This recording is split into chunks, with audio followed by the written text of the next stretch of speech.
There's a psychological pattern that shows up in baby boomers that researchers didn't expect to find. It contradicts almost everything we assume about how aging affects the brain. And here's what makes it stranger: this pattern is completely absent in every generation that came after them. Psychologists at Stanford spent 7 years studying this, and what they discovered challenges our entire understanding of generational psychology. But before I explain what they found, you need to understand why boomers' brains are fundamentally different from ours. Born between 1946 and 1964, baby boomers grew up in a world that no longer exists. Their brains developed during a specific window that neuroscientists now call the analog formation period. Jean Twen's research at San Diego State University revealed something fascinating: boomers process information through what she terms linear cognitive pathways.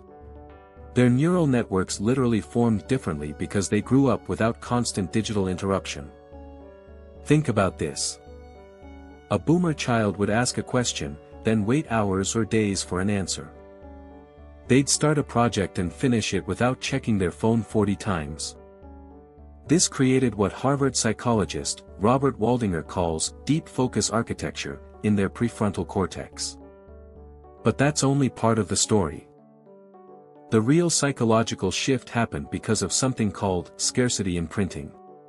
Boomers witnessed their parents' post-war anxiety. That fear got encoded into their developing limbic systems. University of Michigan research from 2019 found that boomers show 47% higher activation in their amygdala when confronted with financial uncertainty compared to millennials. It's not stubbornness. It's neurobiology. But here's where it gets really interesting.